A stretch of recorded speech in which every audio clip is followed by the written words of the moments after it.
Kilo Charlie 9 Yankee Sierra. Roger, Roger, Yankee Sierra. And what's the name there? Roger, Roger, Yankee Sierra. And what's the name there? Hey, the name's Al, Jim. Good afternoon. What 50 kW station were you at? Oh, that was WHAS in Louisville. WHAS in Louisville. Oh, okay. Well, I saw some of your stuff on the web. Looked really, really nice. You had a really good show back then. All right, good old 1972, 74. Yes, sir. We were production director for HAS from 1970 to 79, Roger. For HAS from 1970 to 79, Roger. Roger, those were good years. I worked at WLS as a studio engineer, summer relief back in 1972. Roger, Roger. Did you say the name was Jeff? Roger, Roger. Did you say the name was Jeff? No, the name's Al Solino. I'm in Batavia, Illinois, 40 miles west of Chicago, using my Kenwood 940 sugar and an L4B amplifier. Back to you, sir. Yes, sir. Give me your name phonetically, very slowly. Yes, sir. Give me your name phonetically, very slowly. Alpha Lima. Alpha Lima. Al, is that a Roger?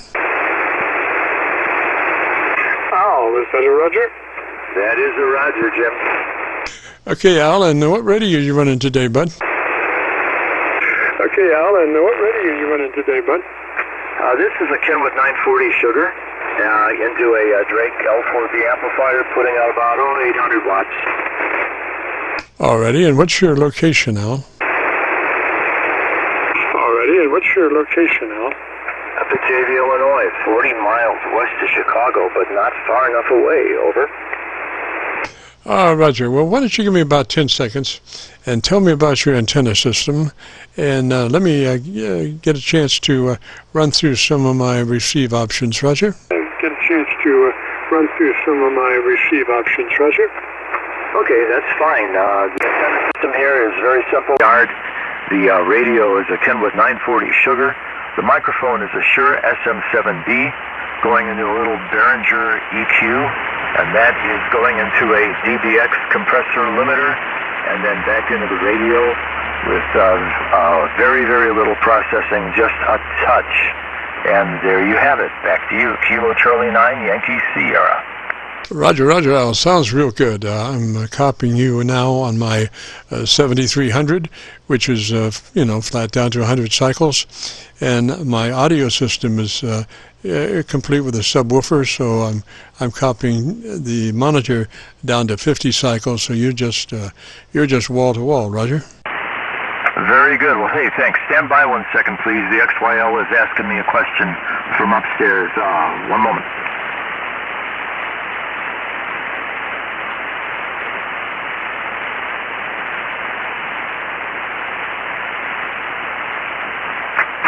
Okay, Jim, thank you for waiting. Kilo Charlie 9 Yankee Sugar. I missed some of that because she was speaking to me from upstairs. But if you could go through it one more time, it would be greatly appreciated. KC9YS, over.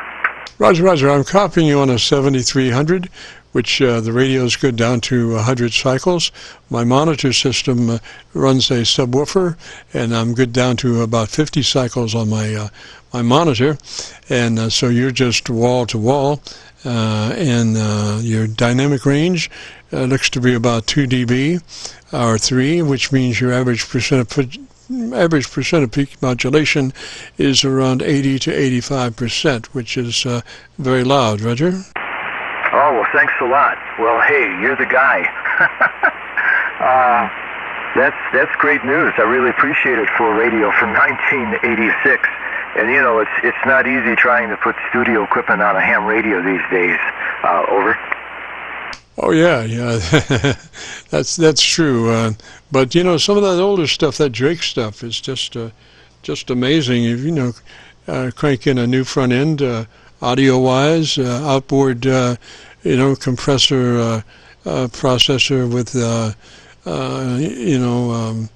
tone control and all that stuff, and those radios just come up beautiful. Well, I should talk to you on my Drake. Right now I'm on the Kenwood 940. I do have this audio system routed to my Drake. I just have to change a patch cord and turn the thing on and tune it up for 40, because it's, the last time I used it, it was tuned up for 20 earlier today. But I've got the same audio chain going into the Drake except for the DBX266. There's a ground loop somewhere, and I just can't find it. I've tried everything I can, being the old broadcast engineer that I am. And I've just found out that going into the Drake, it doesn't need that. However, before it gets into the Drake B line, it goes through a small 2-tube audio compressor limiter, which works out pretty well. From 1960s, it was called a Demko modulator, and it's got, I think, I can't remember. I don't think it's a 12AX7 in there, but it's got a couple tubes. I know it's got a 12AU6, I think, for the clipper. But anyway, sometime when there's time, with your schedule, I could fire up the Drake and let you hear that one with studio mics. Back to you, sir. Kilo Charlie 9, Yankee Sierra. Roger, Roger. Kind of be careful about your grounding. Sometimes you have to detach your chassis ground. At least you get a loop from the other way, you know, and the whole thing is when you're at low levels, mic levels, you can pick up a buzz or a hum really easy. Yeah, that is true, Jim. I know. Well, anyway, not having the DBX into the Drake, I guess works okay, because I have this tube limiter clipper that I use, and it doesn't have any hum, which is good.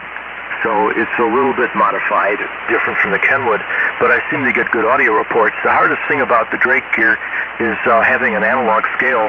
You know, somebody will tell you, hey, you're 10 cycles high, you're 10 cycles low. You know what I mean? Over. Oh, yeah, you'll always be playing catch-up with that stuff. The higher the frequency, the more catch-up that you'll be doing. I ran my TR4C on the 10 a bunch, and my hand was just on the VFO all the time, Roger. Roger, I know. Well, I'm trying to run my Drakes on separate, and I got them aligned okay. I got the master oscillator aligned, so it seems to be working okay. So sometime, you know, like I say, I can fire the thing up, let it sit a while, and give you a holler. I am familiar with this frequency from Charlie being on this frequency, and I don't think he's on today or later. I'm not sure. I haven't talked to Charlie in a really long time. But you sound good. Your page, your QRZ page is phenomenal. If you go to my QRZ page, way at the bottom shows the old control room that I used at WLS in 1972 before they upgraded the RCA console to a McCurdy system.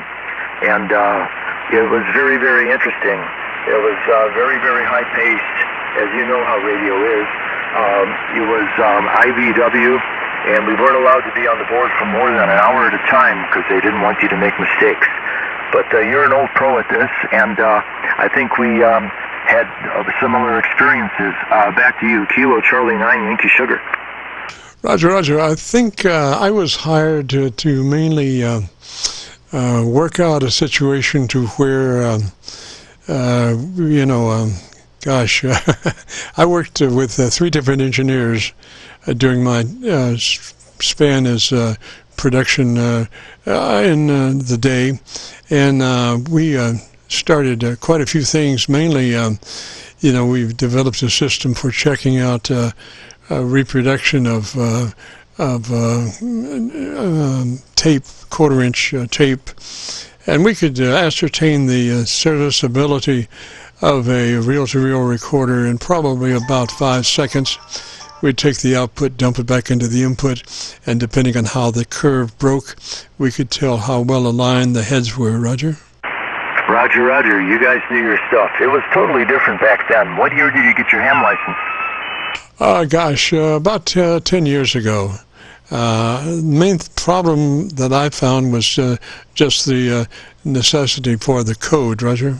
Yeah, I know, the code test, that was really hard back then, and it was until they took it away. But they took it away. Wow. Well, anyway, I really enjoyed looking at your page. Thanks for the help with the audio here, and thanks for your comments. They are greatly appreciated. And I am watching my ALC to make sure I don't end up putting in too much ALC, because if you need a processor, use a processor. Like you say, don't use the ALC. So back to you. Forgive me for hogging the channel here, but it was great to talk to you, fellow broadcaster at a 50 kW powerhouse there in Kentucky. Really neat stuff. Back to you, Jim. Oh, by the way, the other reason I wanted to talk to you is we had a guy named Fergie over at WLS who was one of the board operators, and his last name, of course, was Ferguson, and that was a long time ago in '72, and I was just wondering if that could have been you. So anyway, back to you, sir. KC9YS here. Roger. No, Al, I only worked in Louisville. What it was, I was a group production director for a company called Radio Smiles out of North Carolina. They had at that time 7 stations, and I was a group production director. I traveled around and worked with the production guys in the daytime, and my buddy was the group sales director, and we joined quite a bit. He finally had a heart attack, and I decided that I wanted to, didn't want to have to travel by myself, so I had my option of Des Moines and a couple other stations, but Louisville kind of stood out because I'd spent some time in Nashville, and I kind of liked the climate there, so I said, well, Louisville's not that much different, so that's the name of that game, Roger. Roger. Did you know a disc jockey from Louisville called Bill Bailey? I did. I think he's ex now. I think he's I don't think he was an amateur, but he's passed away now. Yeah, he wasn't an amateur. If there were 2 Bill Baileys that worked at WLS, the one that I worked with, he had really low pipes. He was African-American gentleman, very, very nice. Had a good sound on the air. I know he was from Louisville. Does that ring a bell? No, the one I knew here was a white guy, Roger. Oh, okay. I didn't know the white guy, but I heard that there were 2 Bill Baileys working, so somehow I got them mixed up, I guess. I'm not sure where the other Bill Bailey was from, but I think they're both deceased. But radio was something else back then. At first I thought I was going to be hired at the progressive rock station, WDAI, which was the current call letters for WLS-FM. And then I found out I was going to be hired on WLS-AM, running the board, and ran out and got my first class license in 1972. And it was a fun summer relief job. The only problem was a few years later it went combo, and then most of the engineers got laid off, and a couple of them ended up in TV. And for 2.5 years I got to work at WLS TV, and the head audio guy there was one of the guys I worked with in radio. Small world, but he's retired, and I've been retired since July from where I work. I worked at Fox 32 in Chicago. What part of Indiana are you from, KC9YS? Well, I'm from Florida, really, by way of North Carolina, by way of around the world. You know how jocks are, but I came to Louisville primarily for a combo operation. The general manager wanted to initiate a combo operation for his on-air staff, and we recognized that it's going to take some time and some dough, and so I was kind of like a canary in the cage, keeping track of everything, and eventually he did get his combo, and so we could do, I didn't need the 3 engineers during the day. I could do my own thing, and the jocks on the air could do their thing, and it does make a difference. There's probably about twice as fast doing your own thing as through somebody else. Yeah, I know what you mean. Wow. Well, those were the days. Combo. I guess I was one of the last group of engineers that was an engineer in radio before they switched it. But hey, great talking to you. Are you on 7.188 quite often? If I come back with my Drake turned on sometime? Oh, sure. On Friday afternoons, usually from 3:30 till 5 every Friday. Roger. Roger. Well, I have it turned on now, but it's not tuned up yet, so I'd have to retune it. So maybe after you take a few more calls helping people out, which is nice of you to do, if you're still around and you're not busy, I'll give you a holler again, and maybe I can talk to you on the 50-year-old Drakes there. Go ahead, Jim. Oh, that'd be great. That'd be great. I'll be listening for you. I've got about 15 to 5, and we usually call it quits at 5. But if you get a chance, fire that Drake up and let me hear you, Roger. Well, I've got it turned on, so let me throw it in the dummy load. And funny they call it dummy load. Gee, I wonder why, huh? After listening today, I know everybody has to tune up on a conversation instead of going a few KCs away. Even on DX they do it. I can't believe it. What is this world coming to? So nice talking to you, sir. I'm going to go tune them up, and if you're not in a QSO, I'll call you, and if you are, I'll wait till next Friday so I don't make you late. It's been a pleasure. Kilo Charlie 9 Yankee Sugar. Roger, Roger, Al, 73, sir. You have a great afternoon, beautiful weekend, and if you get a chance, join us later today. This is the Friday afternoon Qso-Vlog net. If you have a radio you want to check out, give me a shout.